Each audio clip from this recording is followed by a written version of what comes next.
마태복음 9장 14절서부터 26절입니다. 그때 요한의 제자들이 예수께 나와 이르되 우리와 바리새인들은 금식하는데 어찌하여 당신의 제자들은 금식하지 아니하나이까? 예수께서 그들에게 이르시되 혼인집 손님들이 신랑과 함께 있을 동안에 슬퍼할 수 있느냐? 그러나 신랑을 빼앗길 날이 이르리니 그때에는 금식할 것이니라. 생배 조각을 낡은 옷에 붙이는 자가 없나니 이는 기운 것이 그 옷을 당기어 헤어짐이 더하게 됨이요 새 포도주를 낡은 가죽 부대에 넣지 아니하나니 그렇게 하면 부대가 터져 포도주도 쏟아지고 부대도 버리게 됨이라. 새 포도주는 새 부대에 넣어야 둘이 다 보존되느니라. 예수께서 이 말씀을 하실 때에 한 관리가 와서 절하며 이르되 내 딸이 방금 죽었사오나 오셔서 그 몸에 손을 얹어 주소서. 그러면 살아나겠나이다 하니 예수께서 일어나 따라가심에 제자들도 가더니 12해 동안이나 혈루증으로 앓는 여자가 예수의 뒤로 와서 그 겉옷가를 만지니 이는 제 마음에 그 겉옷만 만져도 구원을 받겠다 함이라. 예수께서 돌이켜 그를 보시며 이르시되 딸아 안심하라 내 믿음이 너를 구원하였다 하시니 여자가 그 즉시 구원을 받으니라. 예수께서 그 관리의 집에 가사 피리 부는 자들과 떠드는 무리를 보시고 이르시되 물러가라 이 소녀가 죽은 것이 아니라 잔다 하시니 그들이 비웃더라. 무리를 내보낸 후에 예수께서 들어가사 소녀의 손을 잡으심에 일어나는지라. 그 소문이 그 온 땅에 퍼지더라. 오늘 본문 말씀은 이 마태가 기록한 예수님의 사역의 진행 가운데 조금은 엉뚱한 내용이 아닐 수가 없습니다. 무엇에 대한 내용이냐? 금식에 대한 내용입니다. 요한의 제자들, 이 당시까지만 하더라도 요한을 따르는 제자들이 있었고 예수님을 따르는 제자들이 있었습니다. 근데 요한의 제자들이 예수님께 와서 물었습니다. 우리와 바리새인들은 금식하는데 당신의 제자들은 왜 금식하지 않습니까? 이 금식이라는 문제를 가지고 예수님께 물어봤던 겁니다. 아니, 그 전만 하더라도 귀신 들린 사람을 쫓아내고 또한 중풍병자를 고치시고 그 뒤에 보더라도 이 혈류증을 앓던 여인을 예수님께서 낫게 하시는 그 낫게 하시는 이야기뿐만 아니라 죽은 소녀를 살리시는 이야기가 나오는데 그 중에 금식이라는 이 금식에 대한 논쟁의 이야기가 나오는 것 조금은 out of place 이 위치가 맞나라는 생각이 들 정도로 마태가 어떤 생각을 하고 있나 어떤 의도로 이 말씀을 여기에 기록했나라는 것을 생각해 보지 않을 수가 없습니다. 금식이라는 게 무엇입니까? 다른 게 아니라 음식을 먹지 않는 거죠. 음식을 먹지 않으면서 단순히 우리가 그냥 절식을 하는 게 아니라 그 가운데 하나님께 기도하고 하나님께 아뢰고 그 시간을 드리는 것을 금식이라 그럽니다. 요한의 제자들과 바리새인들이 금식했던 것은 다른 게 아니었죠. 경건 가운데 믿음으로써 하나님께 구하는 행위가 바로 금식이었습니다. 그런데 이 금식 행위, 믿음의 행위를 왜 당신의 제자, 예수님의 제자들이 하지 않습니까? 라고 물었던 거예요. 결국에는 이 말은 뭐냐, 이 구절은 뭐냐, 믿음에 대해서 그 믿음이 무엇이냐라는 것을 예수님이 가르쳐 주신 것이다 라고 이해를 할 수 있을 것 같습니다.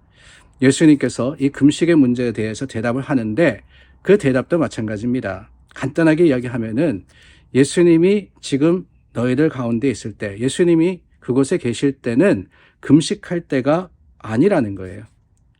지금은 기뻐할 때다라고 이야기하고 있습니다.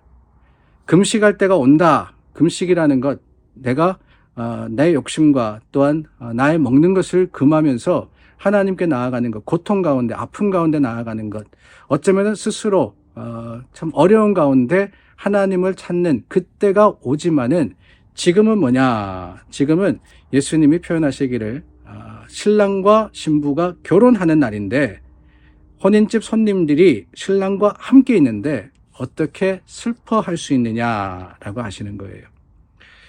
예수님의 임재가 기쁨이며 감사이지 지금은 아니다. 이 말씀은 더 나아가서는 우리에게 예수님의 죽음과 그리고 예수님이 제자들과 더 이상 함께 하지 않을 그때를 보여주기도 합니다. 그때가 되면은 금식하면서 하나님께 간구해야 할 시간이 온다는 거예요. 그러나 지금은 뭐냐? 지금은 기뻐하고 감사하고 그들 가운데 계신 함께 하신 메시아를 하나님께 찬양하며 또 그 메시아를 존중하는 것, 이것이 하나님의 뜻이다라고 말씀을 하고 계십니다.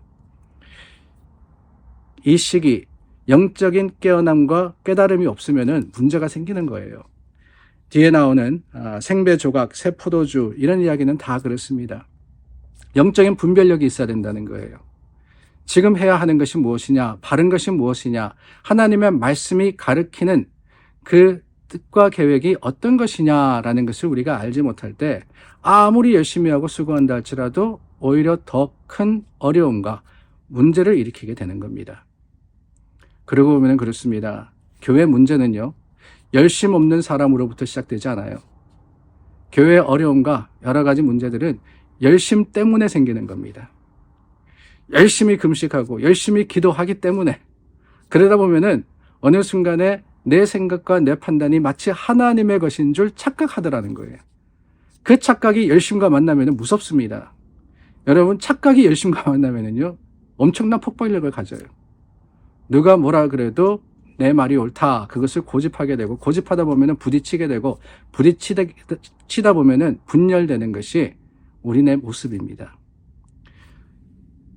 여기서 말씀하시는 생배 조각을 붙이는 것, 새 포도주를 넣는 것, 다 열심으로 수고하는 것들입니다. 그러나 바르게 하지 않으면은 소용이 없는 거예요. 바르게 하는 게 뭐냐? 다른 게 아닙니다. 예수 그리스도의 뜻을 찾는 것, 그게 바르게 하는 거예요. 형식이 중요한 게 아니라는 거죠. 금식하느냐 마느냐, 새벽기도 하느냐 아니냐, 그런 거 중요한 게 아닙니다. 더 중요한 건 우리 가운데 임재하시는 주님, 그 주님을 만나고 그 주님을 깨닫고 그 주님과 함께 살아가는 바로 그 사실인 것을 우리는 말씀 가운데 깨닫습니다. 그렇습니다. 주님이 우리와 함께 하신다면 어떻겠어요? 예수님께서 내 곁에 계시는데 그때까지 내가 금식해야 되냐 말아야 되냐, 그때까지 내가 이거 해야 되냐 저거 해야 되냐, 하지 말아야 되냐 해야 되냐, 이거 가지고 우리가 따질 것 같습니까? 그렇지 않아요. 예수님이 임재하시면, 내 곁에 계시면 우리는 그분을 만나는 것만, 예수님을 만나는 것만 해도 인생 최고의 기쁨이 되고 감사가 되고 흥분이 되는 거예요. 오늘 이어지는 말씀이 그렇습니다. 예수님께서 한 관리의 딸을 살려주러 가실 때 이 12해 동안, 12년 동안 혈루증하는 여인이 예수님의 뒤로 와서는 그 옷자락을 만집니다. 옷자락을 만집니다. 저는 바로 이 모습이 그 모습이 아닌가 하는 생각이 들어요. 예수님 곁에 계시니까 그냥 옷자락만 만져도 좋다라는 거예요. 그 12해 동안 혈루증을 앓았던 여인에게 그 순간 금식이 뭐며 기도가 뭐며 이런 게 다 소용이 없습니다. 그게 중요한 게 아니에요. 뭐가 중요하냐? God is with me. 하나님이 나와 함께 하시는 것. 그 하나님, 예수님의 옷자락을 만지는 그거 하나만이라도 내가 나음을 얻겠습니다. 라는 확신이 드는 것이 바로 믿음입니다. 여러분, 오늘 말씀 가운데 우리가 깨닫기를 원합니다. 내 믿음이 너를 구원했다. 그 믿음은요, 금식도 아니며 또한 어떠한 형식도 아닙니다. 예수님께서 칭찬하신 믿음은 그저 예수님 나와 함께 하시니, 예수님 내 가운데 계시니, 나는 주님을 사랑합니다. 주님을 의지합니다. 이것임을 깨닫고 오직 주님을 찾고 구하는 저와 여러분들이 될 수 있기를 바랍니다. 기도하겠습니다. 참 좋으신 하나님, 오늘 말씀 가운데 무엇이 중요한지를 깨닫습니다.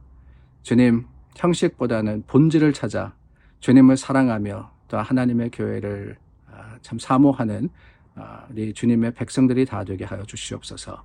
예수님 이름으로 기도드립니다. 아멘. 오늘도 기도 가운데 임하시는 하나님, 또한 하나님의 주시는 귀한 하루를 믿음과 소망으로 살아가는 저와 여러분 될 수 있기를 바랍니다.